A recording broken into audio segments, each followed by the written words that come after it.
Hello students, good morning again. Class 8 व 9 के basic mathematics के साथ मैं मनोज आंगेड़ यूट्यूब चैनल पर फिर से हाजिर हूँ। वह विजय विहार सीनियर सेकेंडरी स्कूल बाकलिया की तरफ से सभी बच्चों का चैनल पर हार्दिक स्वागत करता हूँ।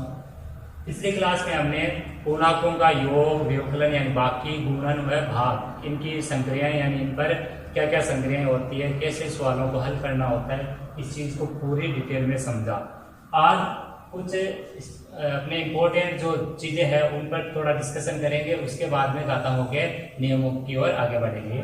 तो सबसे पहले मैं बात करता हूँ योज्य तस्मक। एक नंबर आपके योज्य तस्मक।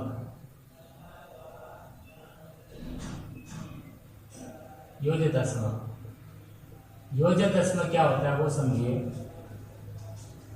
योज्य तस्मक का अर्थ होता है कि कोई भी संख्या है उसमें ऐसा क्या जोड़ा जाए कि उसका रिजल्ट वही आए। नहीं समझा? जैसे 5 में मैं ऐसे क्या जोड़ूं कि उत्तर 5 ही आए, तो आप कहोगे सर आप 0 ही जोड़ दो फिर तो 5 ही आ सकता है, वरना तो 5 आने वाला है नहीं। तो 5 में आपने क्या जोड़ा कि 5 आया, तो वो आपने जोड़ा 0, वही आपका उसका योज्य तस्मक है। योज्य का मतलब है जोड़ना, तस्मक का मतलब है कि जोड़कर भी वैसा ही बना देना। वैसा कैसा? जैसा आपने किसी में जोड़ा, जैसे 5 में आपने ऐसा क्या जोड़ा कि 5 ही बना दिया, तो वो 0। तो जिसको आपने जोड़ा वही आपका योज्य तस्मक है। तो कोई भी संख्या का योज्य तस्मक क्या फिक्स हो गया? 0। तो आप कह सकते हो कि किसी भी संख्या का योज्य तस्मक, किसी भी संख्या का योज्य तस्मक सदैव किसी भी संख्या का योज्य तस्मक सदैव क्या होता है? 1 होता है। सॉरी, किसी भी संख्या का योज्य तस्मक सदैव क्या होता है? 0 होता है। या आप याद कर लीजिए, एक बार में एक लाइन है कि किसी भी संख्या का योज्य तस्मक सदैव क्या होता है? 0 होता है। उदाहरण a + 0 बराबर क्या बना? a, जहां a क्या आपकी? a एक वास्तविक संख्या है। एक ऐसी संख्या आपकी है वास्तविक संख्या बच्चों, वास्तविक यानी रियल नंबर। ठीक है। 2 नंबर आपका गुणात्मक तस्मक। जैसे योज्य तस्मक ऐसे ही गुणात्मक तस्मक। योज्य का मतलब है कि क्या जोड़ा जाए कि उत्तर वही आए। गुणात्मक तस्मक का अर्थ हुआ कि किससे गुणा किया जाए कि उत्तर वही आएगा।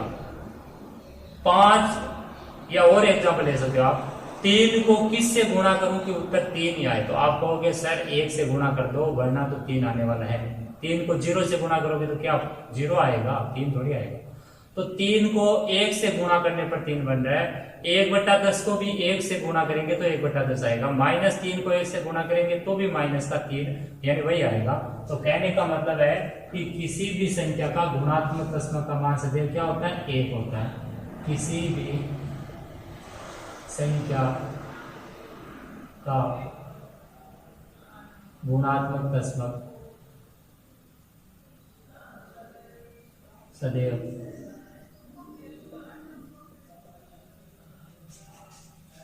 1 होता है। ये कुछ लाइनें हैं जो आपको याद कर लेनी है एक बार में। ठीक है बच्चों। उदाहरण है आपके, जैसे 1 × 1 बराबर क्या बना? 1। फिर वही कि a एक कैसी संख्या है? वास्तविक संख्या, जहां a एक वास्तविक संख्या है। इन चीजों को कॉपी में नोट करते हुए चलेगा आप। अगला ले रहा हूं योज्य तस्मक, तो योज्य प्रतिलोम। योज्य का प्रतिलोम, फिर गुणात्मक का भी प्रतिलोम देखेंगे। तो योज्य प्रतिलोम क्या होता है? तस्मक का उल्टा अपना प्रतिलोम होगा। तस्मक में क्या किया था आपने? जोड़ा था। क्या जोड़ा कि उत्तर वही आए, तो 0 जोड़ने पर वैसा आ सकता है उत्तर। योज्य प्रतिलोम का मतलब है कि आप कोई संख्या है उसमें ऐसा क्या जोड़ो कि उत्तर 0 बने। आपकी बात क्या बनाना आपको? दरअसल 0। हर कंडीशन में आपको 0 बनाना है। जैसे -5 में क्या जोड़ो कि उत्तर 0 आए, तो आप कहोगे सर +5। मैं कह दूं कि 5 में ऐसा क्या जोड़ो कि आपके 0 आए, तो आप कहोगे -5। तो कहने का मतलब है कि किसी भी संख्या का अगर आपको योज्य तस्मक पूछा जाए तो आप उस संख्या का मान चेंज मत करो, उसका आगे का चिन्ह चेंज कर दो। से 5 का अगर योज्य प्रतिलोम पूछे तो आप -5 बोल दो, -5 का पूछे तो आप +5 बता दो, बस मिलेगा था। तो योज्य प्रतिलोम में आप नोट कर लो कि किसी भी संख्या का योज्य प्रतिलोम का संख्यात्मक मान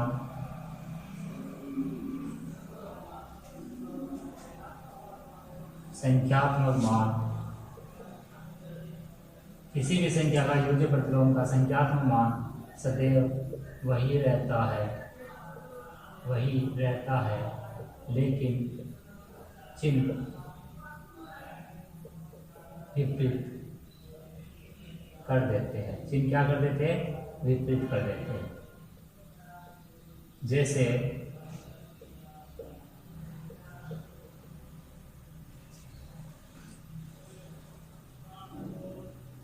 +1 का योज्य प्रतिलोम बराबर -1 व -1 का योज्य प्रतिलोम बराबर क्या बनेगा?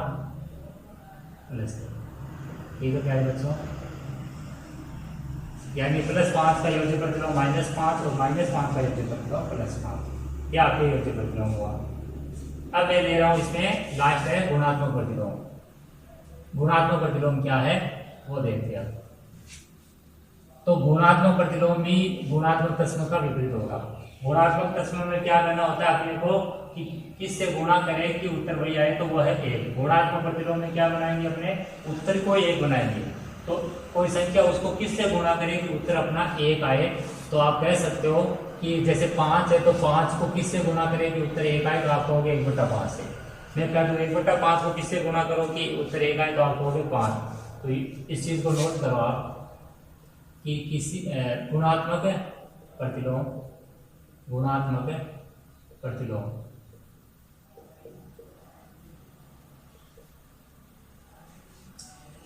किसी भी संख्या का, जो मैं लिख रहा हूं उसी नियम से आप याद करोगे तो आपको जल्दी याद होगी, जल्दी समझ में आएगी चीजें। किसी भी संख्या का गुणात्मक प्रतिलोम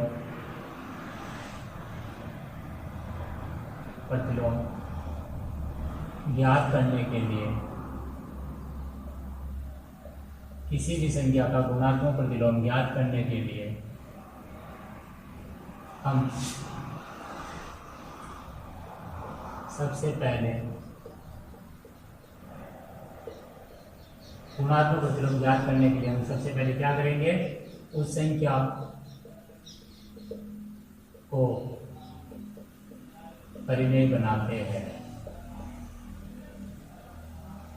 सबसे पहले हमें उस संख्या को क्या बनाना पड़ता है? परिमेय। तत्पश्चात उसका व्युत्क्रम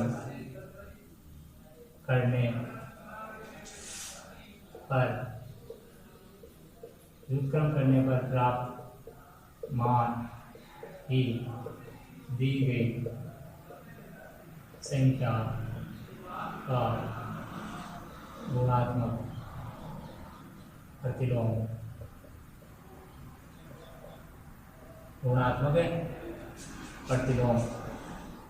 कहलाता है। जैसे ए का गुणात्मक प्रतिलोम, तो कोई भी संख्या यानी उसका गुणात्मक प्रतिलोम बनाने के लिए पहले उसको परिमेय बनाना है। तो ए का गुणात्मक प्रतिलोम बनाने के लिए हम सबसे पहले 1 के बट्टे में 1 लगाएंगे, फिर इसका व्युत्क्रम करेंगे। तो a/a का व्युत्क्रम का मतलब है उसको उलटेंगे, तो a/a को उलटेंगे तो 1/a बनेगा। वो जो बना वही दी गई संख्या यानी a का क्या है? गुणात्मक प्रतिलोम है। तो a का गुणात्मक प्रतिलोम क्या आया आपके? 1/a। और समझिए वह 1/a का गुणात्मक प्रतिलोम बराबर, अब वही 1/a का अगर 1/5 -1/5 इनका गुणात्मक प्रतिलोम ज्ञात करना है। तो ये तो भिन्नमेय है ना, भिन्नमेय या परिमेय में है तो उसको डायरेक्ट उलटना है, और भिन्नमेय नहीं है तो पहले परिमेय या भिन्न बना के बाद में उलटना है। 1/a का गुणात्मक प्रतिलोम इसको उलट दो, a/1 का मतलब होता है केवल 1, तो इसका गुणात्मक प्रतिलोम क्या आया? 1।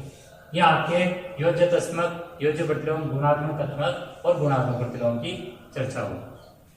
इसके बारे में कुछ बेसिक, इसके बाद में कुछ बेसिक चीजें और है, आप इनको भी नोट करते हुए चलिए।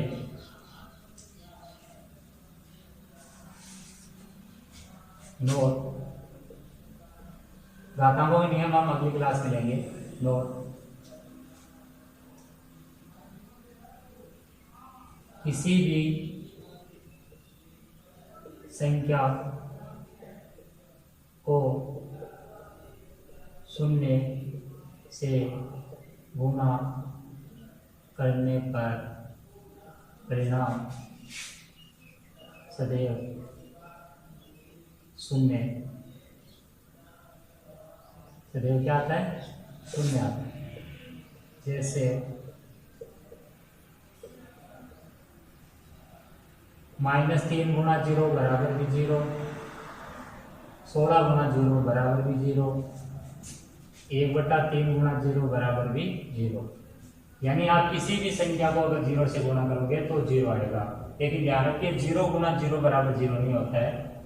दूसरा पॉइंट है, किसी भी संख्या का भाग, किसी भी संख्या का भाग शून्य में देने पर परिणाम में सदैव शून्य आता है। जैसे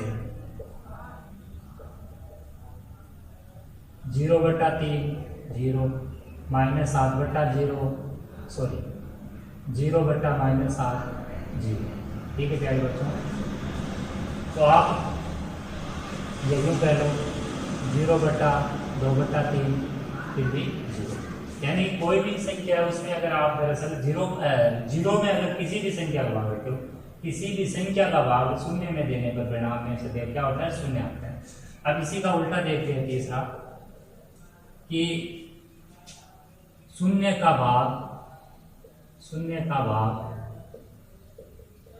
किसी भी धनात्मक व ऋणात्मक संख्या में देने पर परिणाम में सदैव प्लस अनंत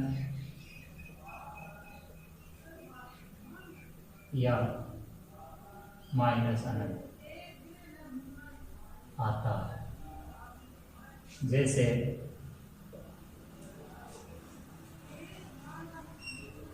+3/0 बराबर प्लस अनंत और -3/0 बराबर माइनस। ठीक है प्यारे बच्चों, ये आपके बेसिक चीजें हैं जिनको आपको अच्छे से समझना है और कॉपी में नोट भी करना है।